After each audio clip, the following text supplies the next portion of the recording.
आज बुलेटिन देख रहे हैं आप और मैं हूं आपके साथ शिपन शर्मा। तो चलिए बिना किसी देरी के शुरुआत करेंगे इस खास बुलेटिन की। उत्तराखंड विधानसभा का 4 दिवसीय मॉनसून सत्र मंगलवार को भराड़ीसैंण विधानसभा में शुरू हुआ। पहले ही दिन विपक्ष ने जमकर हंगामा किया और इसके बीच कई बार सदन की कार्रवाई स्थगित भी की गई। वहीं पर शाम को सीएम पुष्कर सिंह धामी ने हंगामे के बीच ही 5,315 करोड़ का अनुपूरक बजट सदन पटल पर रखा और इसके साथ ही 9 विधेयक भी पेश हुए और सुबह 11 बजे जैसे ही सदन की कार्रवाई शुरू हुई वैसे ही विपक्ष ने हंगामा शुरू कर दिया। इस बीच सदन में कांग्रेस नेताओं ने टेबल तक पलट दी। बार बार हंगामे के बीच में सदन की कार्रवाई को 7 बार स्थगित जो है वो करना पड़ा। तो 4 दिन का ये मॉनसून सत्र है, लेकिन उसके पहले ही दिन जिस तरीके से पहले से ही अनुमान था कि हंगामेदार रहेगा, उसी तरीके की तस्वीरें वहां से सामने आई। फिलहाल 9 विधेयक जो है वो सदन के पटल पर रखे गए सीएम पुष्कर सिंह धामी द्वारा। वो कौन कौन से हैं आपको बताएंगे। उत्तराखंड विनियोग 2025-26 का अनुपूरक विधेयक 2025 भी जो है वो सदन के पटल पर रखा गया। इसी बीच में उत्तराखंड, उत्तर प्रदेश, बद्रीनाथ तथा केदारनाथ मंदिर अधिनियम 1939 संशोधन विधेयक भी सदन के पटल पर रखा गया। वहीं पर उत्तराखंड धर्म स्वतंत्रता और विधि विरुद्ध प्रतिषेध संशोधन विधेयक भी 2025 का जो है वो भी सदन के पटल पर रखा गया। उसी बीच में उत्तराखंड निजी विश्वविद्यालय संशोधन विधेयक 2025 भी यहां पर सामने रखा गया। वहीं आपको बता दें कि उत्तराखंड साक्षी संरक्षण निरसन विधेयक 2025 को भी सदन के पटल पर रखा गया। वहीं आगे बढ़ेंगे, उत्तराखंड अल्पसंख्यक शिक्षा विधेयक 2025 भी जो है वो यहाँ पर रखा गया। वहीं समान नागरिक संहिता उत्तराखंड संशोधन विधेयक यानी कि जो यहाँ पर मॉडल कोड ऑफ कंडक्ट है वो भी यहाँ पर देखने को मिला। उत्तराखंड पंचायती राज संशोधन विधेयक 2025 यहाँ पर 9 विधेयकों में से एक। उत्तराखंड लोकतंत्र सेनानी सम्मान विधेयक यहाँ पर सदन के पटल पर रखा गया। तो ये 9 विधेयक थे जो कि कल यहाँ पर हंगामे के बीच में भी पुष्कर सिंह धामी द्वारा रखे गए और इसी बीच में 5,315 करोड़ का अनुपूरक बजट भी सीएम पुष्कर सिंह धामी द्वारा हंगामे के बीच में रखा गया। वहीं आगे बढ़ेंगे, गैरसैंण विधानसभा सदन के अंदर कांग्रेस विधायकों ने जोरदार प्रदर्शन किया। कांग्रेस के नेताओं ने सोने के लिए अपने बिस्तर भी वहीं पर लगा लिए और उत्तराखंड के इतिहास में पहली बार विपक्ष का ऐसा प्रदर्शन देखने को मिला। दरअसल विपक्ष नैनीताल प्रकरण में शामिल अधिकारियों पर एक्शन की मांग कर रहा है। साथ ही पुष्कर सिंह धामी ने नेता प्रतिपक्ष यशपाल आर्य और विधायक प्रीतम सिंह से फोन पर बातचीत कर उनकी मांगों पर चर्चा की है। वहीं मुख्यमंत्री पुष्कर सिंह धामी का कहना है कि उनको जो भी यानी कि उनकी जो भी मांगे हैं उन पर उचित कार्रवाई के निर्देश जा चुके हैं। उन्होंने दोनों नेताओं से धरना समाप्त करने और विधायक आवास पर लौटने की अपील भी की है। तो ये काफी हंगामेदार सत्र जो है वो देखने को मिला है। फिलहाल कल पहला दिन था और पहले ही दिन इस तरीके की तस्वीरें आप अपनी टीवी स्क्रीन पर देख सकते हैं। उस रूम के अंदर ही सदन के अंदर ही विधानसभा का जो ये पूरा का पूरा हॉल है उसके अंदर ही बिस्तर लगाते हुए कांग्रेस के नेता नजर आए और ये बेहद ही ज्यादा शॉक करने वाली ये तस्वीर, बेहद ही ज्यादा अचंभित ये तस्वीरें और पहली बार उत्तराखंड के अंदर इस तरीके की तस्वीरें देखने को मिली। आज दूसरा दिन है, 4 दिन का ये पूरा का पूरा सत्र रहने वाला है। फिलहाल अभी हम बात करें हैं बीते दिन मंगलवार को यानी कि 19 अगस्त को क्या कुछ तस्वीरें हैं वो आपके सामने तस्वीरें हैं। शिव नारायण हमारे साथ ज्वाइन कर चुके हैं, उत्तराखंड से हमारे संवाददाता है। शिव, आपसे जानना चाहूंगी, कल पहला दिन था, 19 को पहला दिन और पहले ही दिन इस तरीके की तस्वीरें बेहद ही ज्यादा अचंभित करने वाली कि बिस्तर लेकर ही कांग्रेस के नेता जो है वो वहां पर सोने की तैयारी करने लगे थे।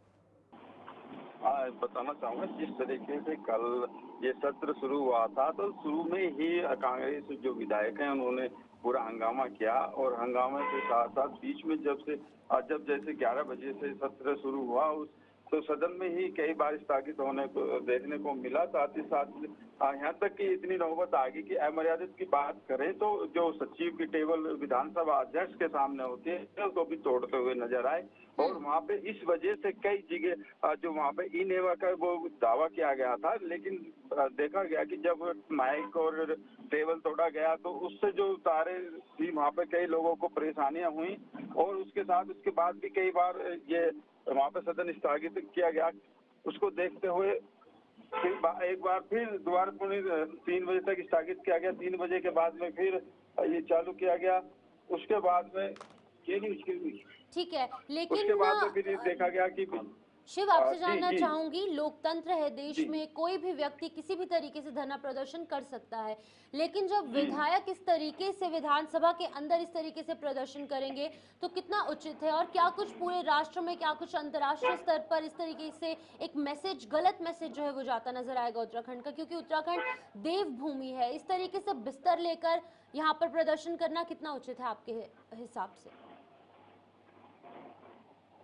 देखिए, जिस तरीके से यहाँ सदन में कल देखा गया उससे लगता है कि कहीं ना कहीं जो ये एक नई परिपाटी निकलकर सामने आ रही है, ये बिल्कुल गलत है। इस तरीके का अगर हंगामा होगा तो वहीं पे बिस्तर लगाया जाएगा, पूरी रात वहाँ पे सो जाएगा, तो कहीं ना कहीं एक गलत चलन में आ जाएगा ये। और सभी एक अलग और स्टेटों में जब सदन में जाएंगे तो वहाँ पे भी ये प्रक्रिया शुरू हो जाएगी। तो फिर इससे जो यहाँ की सदन की कार्रवाई है बाधित तो होगी, साथ ही साथ जो हमारे यहाँ पे एक इस तरीके का वो चलन चल जाएगा। चलन में क्या फिर काम कम होंगे और इस हंगामे को ज्यादा देखने को मिलेंगे सभी विधानसभाओं में, क्योंकि हर चाहता है कि हम अपनी बात मनवाएं, लेकिन ऐसा होगा तो फिर कहीं ना कहीं काम कहीं रुकता हुआ नजर आएगा। जी, आपसे जानना चाहूंगी, जिस तरीके की तस्वीरें सामने आ रही हैं वहां पर सिक्योरिटी या फिर बाकी के मार्शल्स कहां पर थे? क्योंकि अक्सर हम देखते हैं सिक्योरिटी बहुत ज़्यादा टाइट होती है इस तरीके से सदन के बाहर, और इनफैक्ट सदन के अंदर भी मार्शल्स देखने को मिलते हैं। अब सिक्योरिटी की तरफ से इन्हें यहाँ पर कैसे अलाउ किया गया पूरी रात यहाँ पर सोने के लिए? सिक्योरिटी कहीं ना कहीं इस पर सिक्योरिटी पर भी कई बड़े सवाल उठते नजर आ रहे हैं, क्योंकि इस तरीके से किस तरीके से सामान यहाँ पर लाया गया और यहाँ पर ही वो रात गुजारी गई इन विधायकों द्वारा। देखिए, ये जब सदन से बाहर गए ही नहीं हैं तो ये वापसी तो आए नहीं।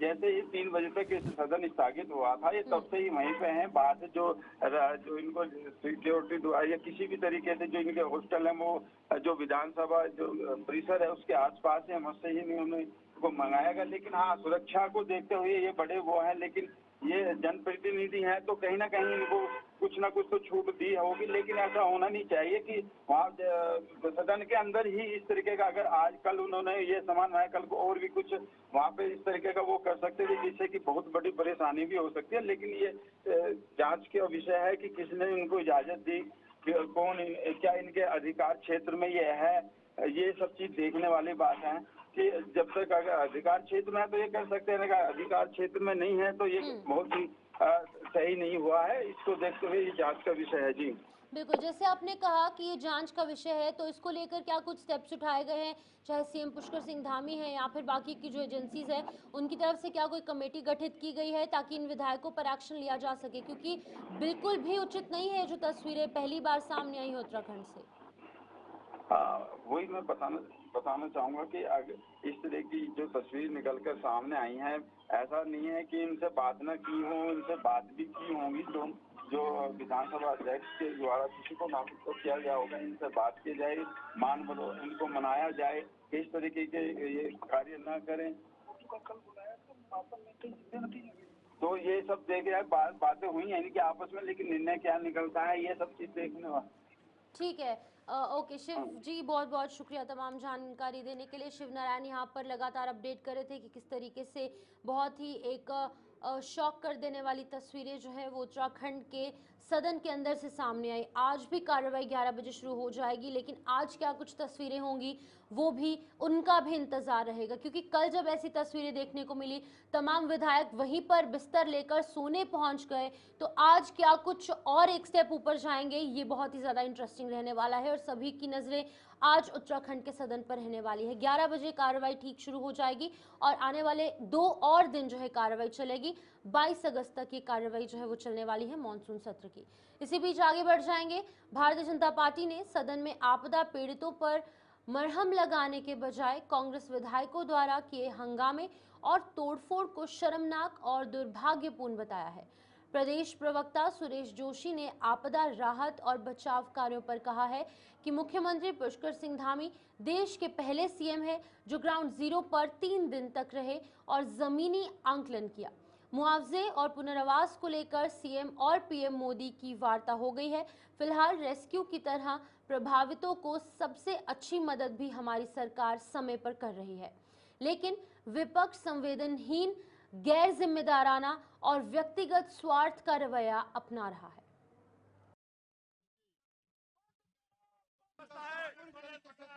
देखिए, पहली बात तो ये है कि संसदीय परंपरा में किसी भी राजनीतिक दल को संवैधानिक विषय को मद्देनजर रखते हुए कोई भी विषय सदन में रखने का पूरा अधिकार है, लेकिन किसी भी राजनीतिक दल को या किसी राजनीतिक दल के चुने हुए प्रतिनिधि को सरकार की संपत्तियों को नष्ट करना या अमर्यादित होकर के सदन में अपनी भाषा का प्रयोग करना, ये एक तरह से बिल्कुल ही गैर जिम्मेदाराना है और एक असंसदीय है। अगर इस तरह के कृत्य कोई भी पार्टी करती है या उस पार्टी के जनप्रतिनिधि करते हैं तो उसकी जितनी भी निंदा की जाए वो कम है। ये पूरे प्रदेश की जनता ने देखा है और पूरे प्रदेश की जनता देख रही है कि किस तरह इस प्रदेश के अंदर एक अराजकता का माहौल पैदा करने की कांग्रेस कोशिश कर रही है। लेकिन कानून अपना काम करेगा, कानून अपना काम कर रहा है। हम सिर्फ ये कह सकते हैं कि जो भी व्यक्ति अमर्यादित है और लोकतांत्रिक परंपराओं पर आघात कर रहा है और जो संविधान के रक्षक हैं, अगर वही भक्षक हो जाएंगे तो फिर जो है कहीं न कहीं चुनौतियां प्रजातंत्र के लिए खड़ी होंगी। सत्ता में बैठे लोगों के बारे में बताइए।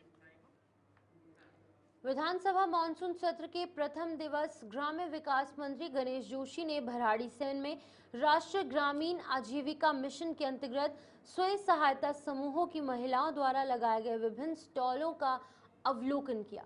इस दौरान ग्राम्य विकास मंत्री ने महिला समूहों के उत्पादों की गुणवत्ता की प्रशंसा की और उन्हें प्रदेश की अर्थव्यवस्था की सशक्त धुरी बताया। ग्राम्य विकास मंत्री गणेश जोशी ने कहा कि आज उत्तराखंड में 4 लाख से अधिक महिलाएं स्वयं सहायता समूहों से जुड़कर स्वरोजगार और आत्मनिर्भरता की दिशा में कार्य कर रही है।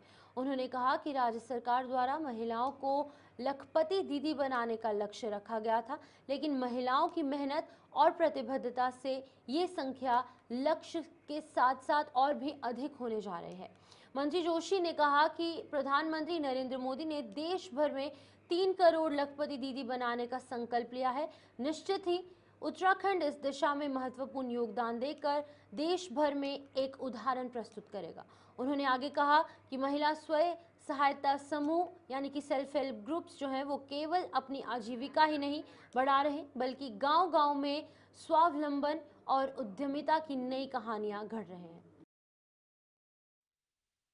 आज स्वयं सहायता समूह के माध्यम से अपने प्रदेश की बहनों को मजबूत करने का काम हमारी सरकार कर रही है। आज पूरे प्रदेश के अंदर हमारी 4,65,000 से अधिक बहनें इससे जुड़ी हैं। जहां देश के प्रधानमंत्री नरेंद्र मोदी जी ने 3 करोड़ बहनों को लखपति दीदी बनाने का संकल्प लिया है, वहीं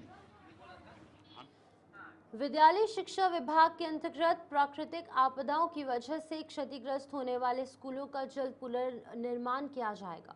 इसके लिए राज्य मोचन निधि से स्वीकृत बजट में से जनपदवार 20 करोड़ की धनराशि जारी कर दी गई है।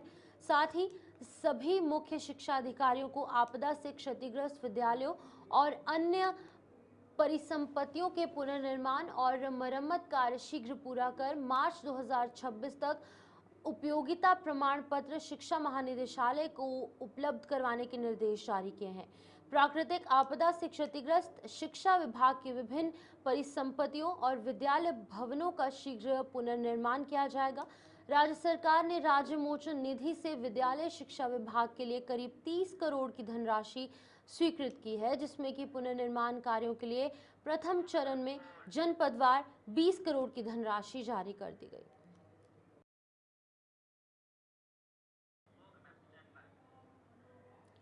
वहीं लक्ष्मण झूला थाना क्षेत्र अंतर्गत गंगा भोगपुर स्थित इवाना रिजॉर्ट में रेव पार्टी पर पुलिस ने छापेमारी की। पुलिस ने 9 महिलाओं सहित 37 लोगों को गिरफ्तार किया है। सभी लोग मुजफ्फरनगर यूपी के दुकानदार हैं। पुलिस कप्तान लोकेश्वर सिंह ने बताया है कि मुखबिर की सूचना पर थानाध्यक्ष संतोष पैथवाल और रामझूला चौकी प्रभारी उत्तम रमोला की टीम ने रिपोर्ट्स के अनुसार उन्हें जो इनिशियल जानकारी मिली थी उसके अनुसार रिजॉर्ट में छापेमारी की, जिसमें कि गैर राज्यों से पहुंचे लोगों की रेव पार्टी होते हुए पकड़ी गई।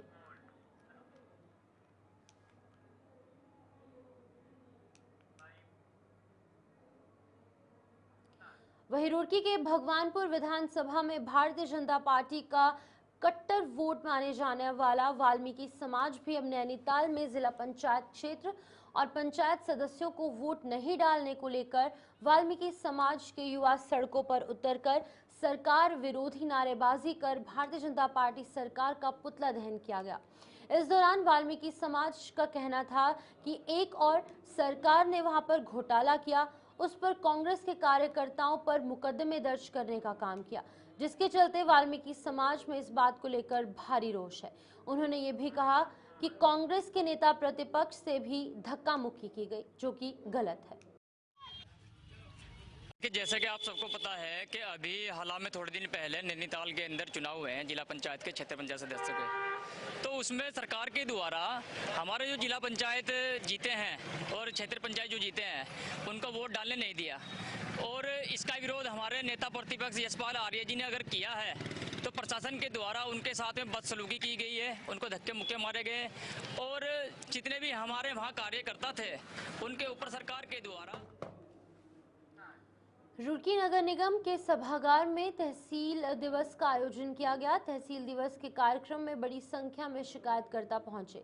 तहसील दिवस में सिंचाई विभाग, पीडब्ल्यूडी, नगर निगम और रुड़की ब्लॉक अन्य विभाग के जो संबंधित अधिकारी हैं वो भी मौजूद रहे। तहसील दिवस में सबसे ज्यादा जलभराव की समस्याएं आई। इसके साथ ही विकलांग पेंशन जैसी अन्य शिकायत भी सामने आई। आज मेनली हमारा शिकायत था, कुल 36 शिकायत प्राप्त हुआ। उसमें से शिकायत हमारा मेनली जल भराव के ऊपर ही था, और कई विकलांग पेंशन के हिसाब से था, और यूपीसीएल का कनेक्शन के बारे में भी था, और कई पैमाइश का भी था। उसमें से हमने 6 निस्तारण किया गया और कई इसमें तुरंत करने के लिए भी निर्देश दिया है। अगले तहसील दिवस के अंतर्गत सभी का निस्तारण होगा। तो उत्तराखंड प्रदेश में जनपद हरिद्वार छोड़कर त्रिस्तरीय पंचायत चुनाव के परिणाम के बाद छोटी सरकार कहे जाने वाली प्रधानों ने जसपुर में बैठक आयोजित की। बैठक में मौजूद प्रधानों ने प्रधान संघ कमेटी का गठन किया, जिसमें कि ग्राम सूरजपुर ग्राम सभा के ग्राम प्रधान गुरमीत सिंह को सर्वसम्मति से प्रधान संघ का अध्यक्ष और ग्राम सन्यासी वाला के ग्राम प्रधान आशीष चौहान उर्फ रिंकू, दलजीत कौर, दिलशाद हुसैन और नवनीत कुमार चौहान को उपाध्यक्ष चुना गया। करतार सिंह नजमा बेगम को महासचिव और साइन खातून ग्राम प्रधान कुंडा को सचिव और मिक्सर वाला ग्राम प्रधान शबाना प्रवीण को कोषाध्यक्ष, सोशल मीडिया प्रभारी विजेंद्र सिंह और हरिओम सिंह राठौर जो है वो चुने गए। नवनिर्वाचित प्रधान संघ अध्यक्ष गुरमीत सिंह ने मीडिया से बातचीत भी की। जितना नवनिर्वाचित प्रधान है सभी को एकजुट लेकर एक प्रधान की जो मतलब चुना गया है, और उन लोगों की उम्मीदों पर खड़े उतरेंगे प्रधान, और आगे सब विकास के लिए आगे बढ़ेंगे, ज़्यादा से ज़्यादा विकास कर सके। और किसी नैनीताल के भीमताल में ग्राम सुरंग में पोस्ट ऑफिस के निकट एक निजी प्रतिष्ठान में निःशुल्क नेत्र जांच शिविर में माधवी फाउंडेशन और प्रभु नेत्रालय रुद्रपुर की संयुक्त पहल ने ग्रामीणों के बीच में स्वास्थ्य जागरूकता का नया अध्याय जोड़ा। इस शिविर में 100 से अधिक व्यक्तियों को मुफ्त दवाइयां और नेत्र परीक्षण के साथ आवश्यक चश्मा नंबर भी प्रदान किए गए। विशेष रूप से 30 मरीजों का मोतियाबिंद ऑपरेशन हेतु चयन किया गया और चयनित मरीजों के लिए उपचार और फिर घर तक सुरक्षित पहुंचाने की व्यवस्था पूरी वो माधवी फाउंडेशन और प्रभु नेत्रालय द्वारा निःशुल्क की जाएगी। माधवी फाउंडेशन के ब्लॉक अध्यक्ष उमेश सुयाल भी वहां पर मौजूद थे।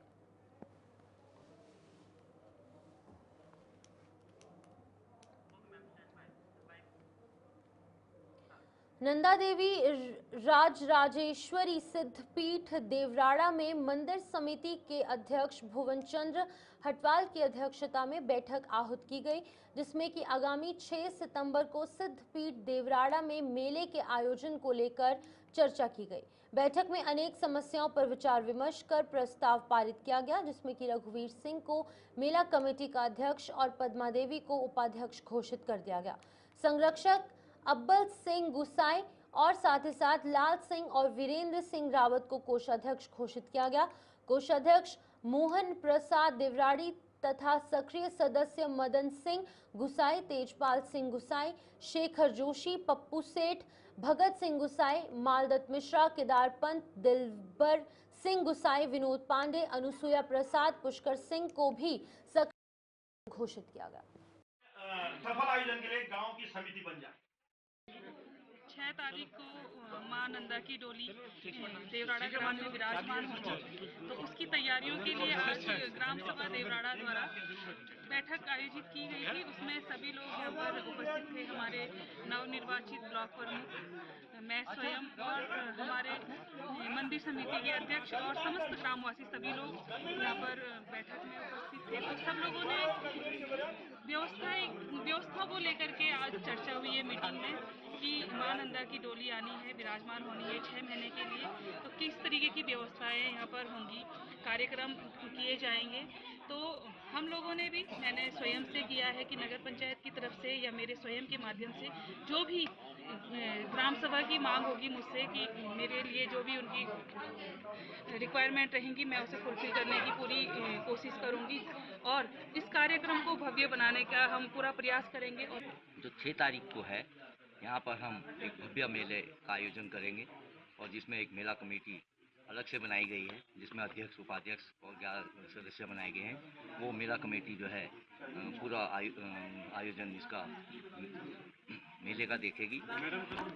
जैसा कि आज मैं मां नंदा देवी के आशीर्वाद से यहाँ पूर्व की भांति में मैं लगातार 3-4 वर्षों से यहाँ पर हूँ और नंदा राजेश्वरी का जो मुझे नंदा देवी का आशीर्वाद प्राप्त हुआ, मैं ब्लॉक प्रमुख की हैसियत से यहाँ पर आया हूँ नवनिर्वाचित। और उसके साथ साथ हमारी समिति ने 6 सितंबर जो भाद्रपद शुक्ल पक्ष की अनंत चतुर्दशी का दिवस है, जिस दिवस में आदिशक्ति भगवती त्रिपुरा सुंदरी सिंह वाहिनी देवी अखिल कोटि ब्रह्मांड नायिका नंदा देवी राजराजेश्वरी का और सारडोला इस नंदाधाम देवराड़ा मेले का यहाँ पे आयोजन किया जा सके, तो देखने के लिए और संचालित करने के लिए एक भव्य और दिव्य का कार्यक्रम हो और ताकि हम सब लोग एक साथ मिलजुल के माँ देवी का स्वागत करें, भव्य रूप से स्वागत। एक दिन का मेला होना। तो चलिए बुलेटिन में फिलहाल इतना ही, दीजिए इजाजत, नमस्कार।